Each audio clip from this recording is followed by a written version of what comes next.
Assalamualaikum warahmatullahi wabarakatuh. Selamat pagi, Bapak, Ibu-Ibu, anggota MJ3 dan BPJS. Di tengah kita sudah ada Dr. Oktavin. Dr. Ardhani sudah ada ya? Pagi, Dr. Ardhani. Oh, belum ya? Ada sudah, Pak. Oh, sampun ya. Sampun ya. Dr. Ardhani, selamat datang. Terima kasih sudah di tengah kita. Meluangkan waktunya. Ini hari Minggu, tapi dokter masih sempat meluangkan waktu untuk berbagi ilmu dengan kita. Hari ini temanya, jujur aja saya nggak ngerti nih, temanya bacanya DAS ya, DASH, diet gitu ya. Saya nggak tahu ini, nanti dokter akan menjelaskan lah. DAS, diet, nah gitu intinya, DASH, diet gitu. Temanya hari ini tentang diet. Terima kasih dokter, ini tentu akan menarik sekali untuk kita semua dan tentu akan sangat berguna untuk Bapak dan Ibu anggota. Jadi apakah slide-nya sudah terlihat, Pak? Sudah kelihatan dokter? Sudah. Oke, selamat pagi Bapak Ibu. Terima kasih untuk Pak Gatot, Pak Darmawan, dan Bapak pengurus MJ3 yang lain. Terima kasih juga untuk Bapak Ibu sekalian yang pada pagi hari ini sudah menyempatkan waktunya untuk kita sama-sama belajar tentang kesehatan. Nah, saat ini kita akan sama-sama mendengarkan tentang DAS diet. Jadi seperti yang Pak Gatot bilang tadi, mungkin ini agak asing. Sebenarnya DAS diet ini bahasa Inggris, makanya mungkin kedengarannya agak asing. Tapi kalau di bahasa Indonesia kan, sebenarnya ini adalah bagaimana manajemen untuk diet pada pasien-pasien dengan hipertensi.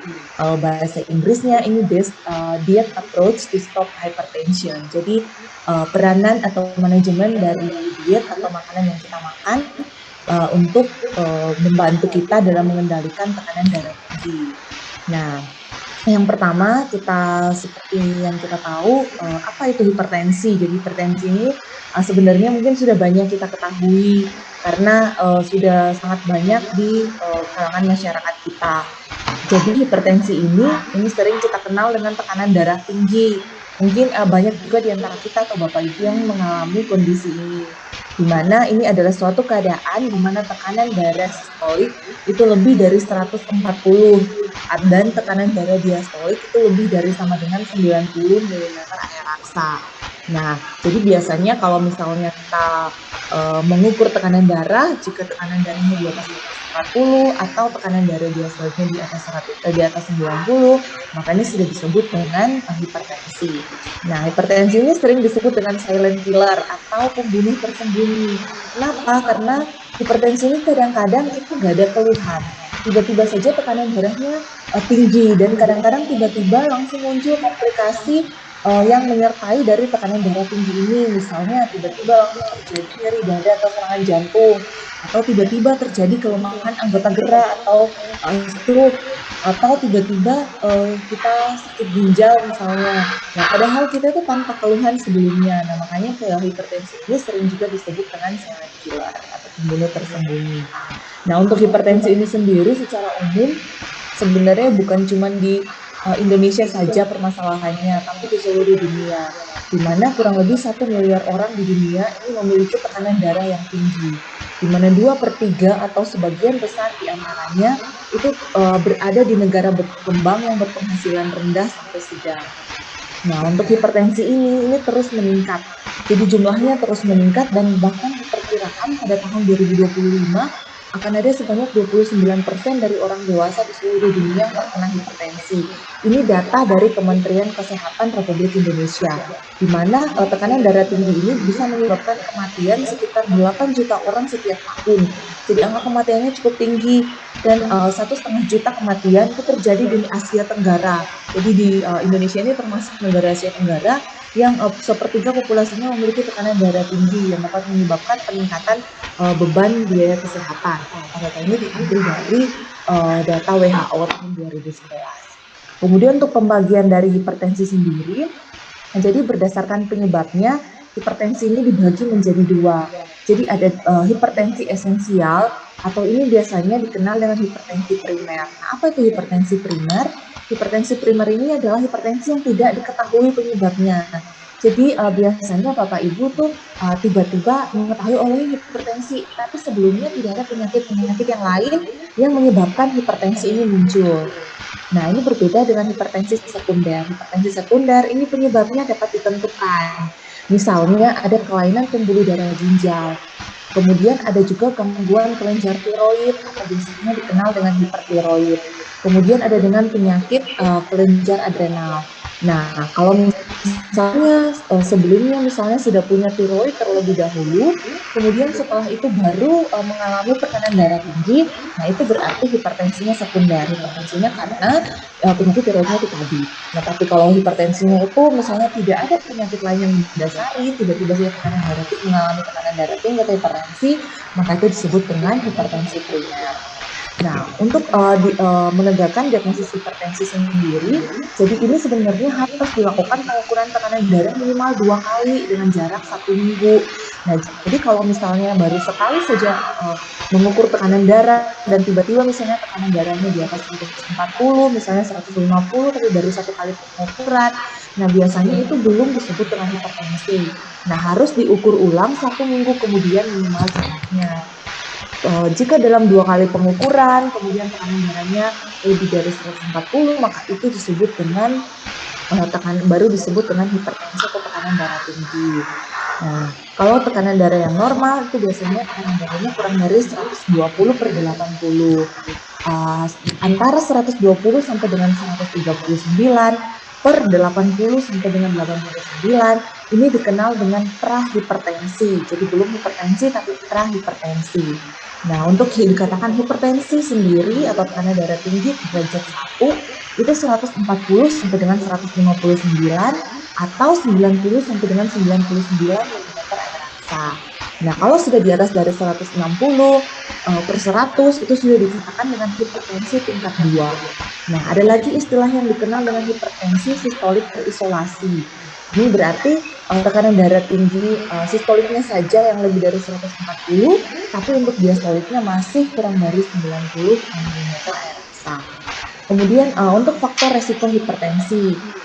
Jadi siapa saja yang memiliki resiko untuk memiliki tekanan darah tinggi.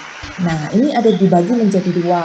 Ada yang dapat dimodifikasi atau dapat diubah, dapat dikendalikan, dan ada yang tidak dapat dimodifikasi, dalam artian ya tidak dapat kita kendalikan. Misalnya yang pertama yang tidak dapat dimodifikasi itu yaitu umur. Nah, umur ini kan ya kita tentu saja akan semakin bertambah umur kita, tidak mungkin akan semakin berkurang. Jadi ini tidak bisa dimodifikasi. Nah, dengan bertambahnya umur, maka resiko terkena hipertensi juga akan menjadi lebih besar. Yang kedua ada 140/90 dan sering disebut dengan silent killer atau pembunuh tersembunyi karena biasanya nggak ada keluhan. Kemudian ini untuk epidemiologinya sendiri, di mana memang darah tinggi ini diperkirakan akan terus meningkat, bahkan sangat berkembang di negara berkembang dengan angka kematian yang cukup tinggi. Kemudian yang ini yang saya jelaskan tadi tentang pembagian hipertensi, dan yang ini yang saat ini kita bahas itu tentang faktor risiko hipertensi. Apakah sudah terlihat nih Pak Gatot nih? Iya, sampun. Saya fullkan nih. Ini terlihat nih? Iya. Jadi ini yang saya katakan tadi bahwa ada faktor-faktor risiko hipertensi, ada yang bisa diubah, ada yang nggak bisa diubah. Yang nggak bisa diubah itu yang pertama itu umur. Jadi umur ini semakin bertambahnya umur, risiko terkena hipertensi juga akan semakin besar. Kemudian yang kedua jenis kelamin. Nah, jenis kelamin ini juga nggak bisa kita ubah karena ya sudah dari sananya. Nah, di mana pria-pria ya mohon maaf ini untuk pria ini mempunyai resiko 2,2 sampai 3 kali lebih besar untuk mengalami peningkatan tekanan darah sistolik ini dibandingkan dengan wanita. Nah, kemudian untuk wanita sendiri, setelah memasuki masa menopause, maka prevalensi atau angka kejadian untuk hipertensi pada wanita itu akan semakin meningkat. Dan setelah usia 65 tahun, karena ada faktor-faktor hormonal yang berperan di situ, maka pada wanita kejadian hipertensi akan menjadi lebih tinggi dibandingkan pria pada usia lebih dari 60 tahun.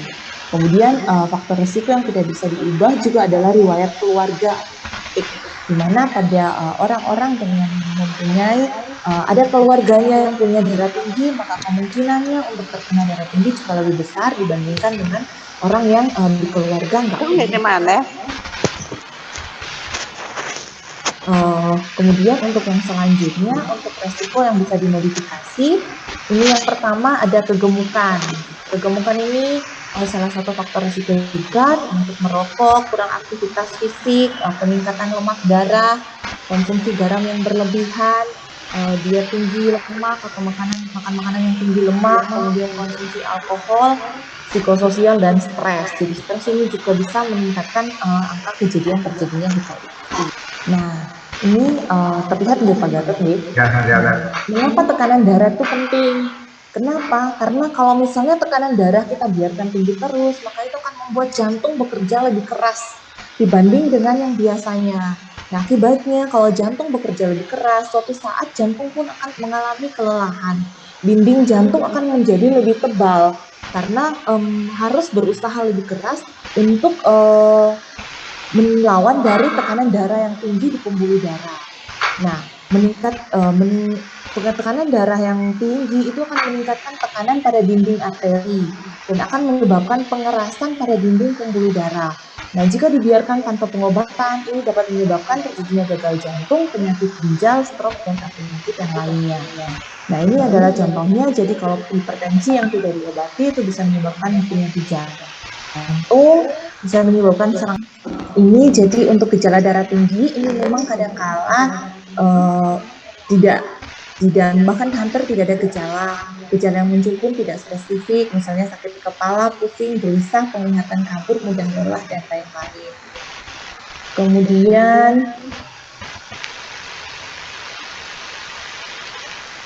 untuk terapi dietnya sendiri, jadi ini terapi DAS ini merupakan seperti yang sudah dikatakan tadi, ini dietary approach untuk stop hipertensi atau terapi non farmakologi untuk mengatasi hipertensi. Karena dari berbagai penelitian dikatakan bahwa diet DAS ini atau diet hipertensi ini bisa menurunkan resiko penyakit jantung sebesar 6-7%. Nah, keunikan dari DAS ini, jadi pola makan yang untuk diet hipertensi ini telah melewati uji klinis, jadi sudah mengalami uji klinis di beberapa negara dan tidak hanya melibatkan satu nutrien.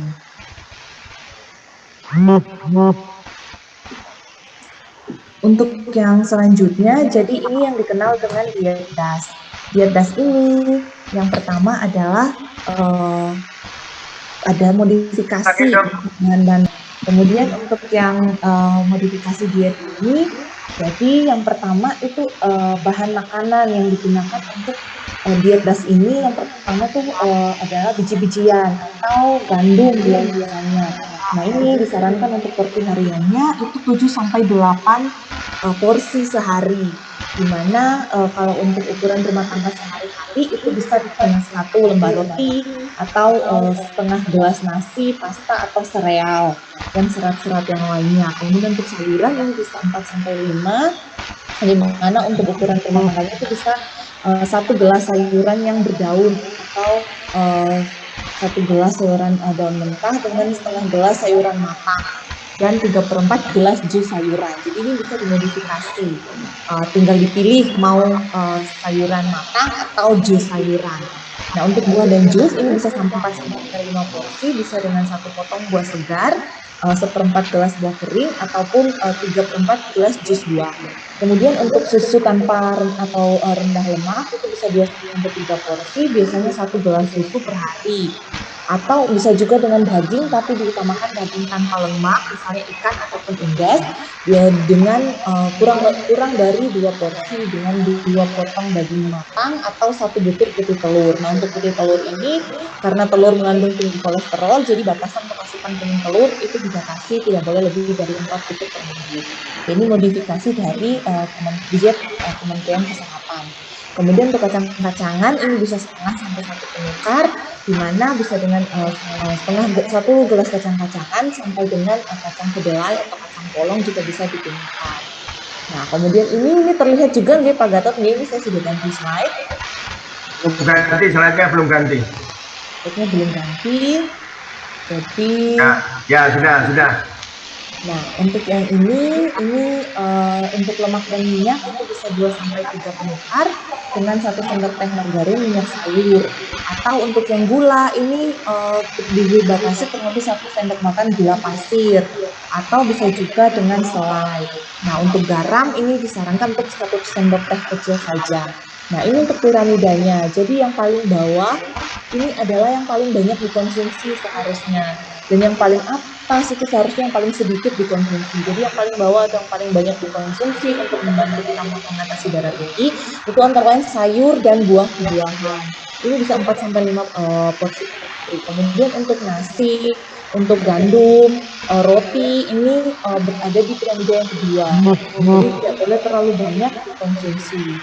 Kemudian untuk yang lain-lainnya seperti misalnya susu atau daging-dagingan, nah ini di piramida yang ketiga, jadi harus lebih sedikit dibandingkan dengan gandum atau nasi ataupun gandum ini. Kemudian untuk yang paling atasnya lagi yaitu minyak, minyak madu, minyak sayur, itu juga tidak berada dalam tidak boleh terlalu banyak dikonsumsi. Yang manis-manis malah harus paling sedikit untuk dikonsumsi. Kemudian untuk yang selanjutnya, ini konsumsi mineral dan darah tinggi. Jadi untuk produksi kalium, ini hasil uji klinis ini disarankan untuk kalium sebagai salah satu suplemen untuk menurunkan tekanan darah. Nah, sumber utamanya adalah sayur dan buah. Kita harus banyak makan sayur dan buah. Kemudian untuk magnesium, ini juga sudah berdasarkan penelitian sudah terbukti untuk menurunkan tekanan darah. Sumber utamanya itu dari buncis, kacang-kacangan, dan sayuran. Kemudian untuk kalsium, ini juga asupan yang tinggi kalsium sudah terbukti dapat menurunkan tekanan darah. Sumber utamanya yaitu dari produksi susu. Kemudian untuk diet rendah garam sendiri, ini sebenarnya agak sulit karena kita orang Indonesia kadang-kadang senang yang asin-asin. Jadi kalau diet dasmi memang kan lebih efektif jika dikombinasikan dengan diet rendah garam, di mana sesuai dengan literatur yang ada, jadi konsumsi garam itu disarankan kurang dari 2 gram per hari atau 2.400 mg. Ini untuk seringkali kalau kita sudah terbiasa makan yang asin-asin, nah untuk diet yang rendah garam ini harus dibiasakan untuk lidah kita mulai menyesuaikan. Jadi untuk menyesuaikan dengan lidah kita itu mungkin bisa dapat diturunkan perlahan setiap minggu untuk kondisi garamnya. Nah ini cara untuk mengurangi garam. Jadi setiap kali memasak bisa ditambahkan hanya sedikit garam dan mulai membiasakan lidah kita untuk mengecap makan makanan yang rendah garam. Kemudian dapat menggunakan bahan-bahan yang segar. Jadi usahakan menggunakan ikan segar atau sayuran segar. Kurangi mengkonsumsi makanan kalengan. Dan bila mengkonsumsi makanan kaleng, maka kita pilih makanan yang ada tulisannya rendah garam. Jadi bisa di makanan kaleng itu biasanya ada tulisannya di belakangnya, nah itu kita lihat itu yang sodium, itu garam. Jadi pilih yang rendah garam atau rendah sodium luar rumah. Jadi banyak untuk makan di dalam rumah. Yang lain yang bisa kita lakukan adalah aktivitas fisik. Ini bisa membantu juga dalam mengurangi tekanan darah. Aktivitas sedang selama 30 menit. Kurangi untuk menggunakan lift, jadi lebih banyak gunakan naik tangga atau turun tangga. Aktivitas fisik kurang lebih dari 30 menit selama 5 kali dalam seminggu. Ini bisa dibagi menjadi 10 sampai 15 menit agar tidak terlalu lelah. Kemudian untuk intensitasnya bisa mulai dari yang rendah dulu, kemudian perlahan-lahan baru mulai untuk ditingkatkan. Jadi untuk kesimpulannya, darah tinggi ini sebenarnya merupakan penyakit yang bisa dikontrol. Tapi kalau misalnya tidak terkontrol, maka ada berbagai konsekuensi penyakit lain yang sudah kita jelaskan tadi yang bisa menyertai dari tekanan darah tinggi ini. Nah, untuk pengobatannya tidak selalu harus menggunakan obat-obatan. Selain obat-obatan, cukup bisa dengan diet sehat dan aktivitas fisik sehari-hari. Demikian Pak Gatot dan Bapak Ibu MC3 yang lain yang bisa kami bagikan pada pagi hari ini. Demikian mungkin kalau ada yang kurang jelas mungkin bisa ditanyakan. Terima kasih Pak Gatot.